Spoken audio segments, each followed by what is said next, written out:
A few moments later.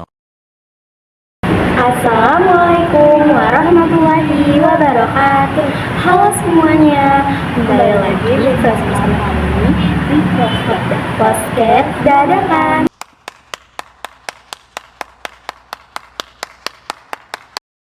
Nah, di podcast dadakan ini kita kedatangan tamu yang istimewa nih. Yuk langsung aja kita sambut tamu istimewa kita. Hai. Nah, sebelum itu tamu istimewa kita akan memperkenalkan diri nih. Hai, nama aku Resti Fitriani.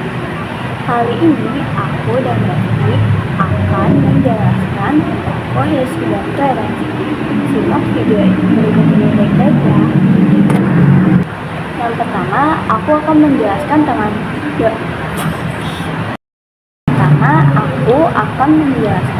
tentang pengertian kohesi dan koherensi.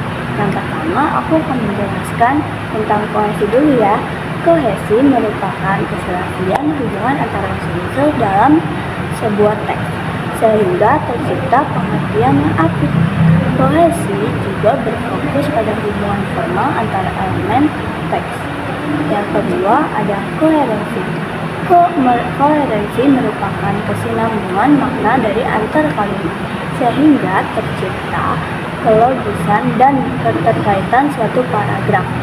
Koherensi berfokus pada struktur dan pengembangan makna secara keseluruhan. Untuk menciptakan kohesi, penulis dapat menggunakan konjungsi, sinonim, pengaturan referensi, dan pengulangan kata kunci.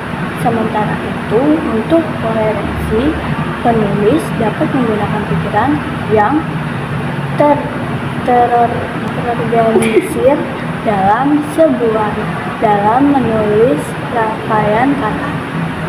Teks yang memiliki kohesi dan koherensi yang akurat dapat menyampaikan pesan, menimbulkan persepsi ambigu. Sebaliknya, teks yang tidak memiliki kohesi dan koherensi dapat menyebabkan pesan yang disampaikan disalahartikan oleh pembaca. Selanjutnya akan diteruskan oleh Resti. Karakteristik fungsi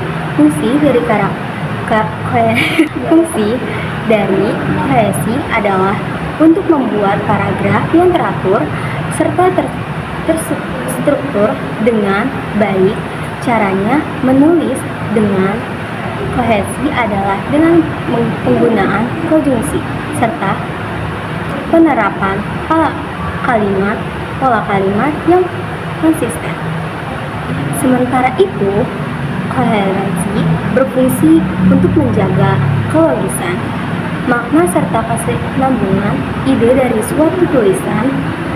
Penulisan yang berkoherensi membantu agar suatu tulisan menjadi terhubung dan tidak pecah-pecah. Jadi, pembaca dapat mengikuti alur tulisan dengan baik. Karakteristik penulisan yang koherensi dapat diciptakan dengan pemakaian konjungsi seperti dan, atau, akan, tetapi, dan lain-lain. Tak hanya itu, penggunaan sinonim, pengaturan referensi, dan pengulangan kata kunci dapat menunjang terbentuknya kohesi dalam tulisan. Sedangkan koherensi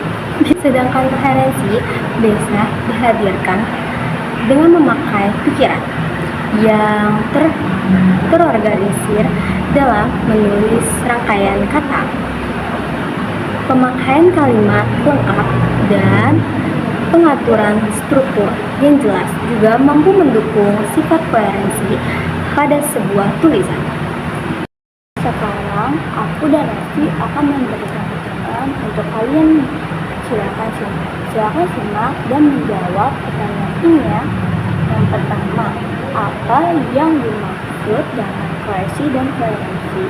Yang kedua, mengapa kohesi dan koherensi penting dalam sebuah teks? Dan jika kohesi dan koherensi penting dalam sebuah teks, maka teks yang tidak memiliki kohesi dan koherensi, bagaimana penyebabnya? Yang ketiga, bagaimana kohesi dan koherensi dapat dicapai. Yang keempat, bagaimana karakteristik kohesi dan koherensi. Yang kelima, apa fungsi dari kohesi dan koherensi. A few moments later. Nah, segitu aja podcast dadakan dari kami berdua.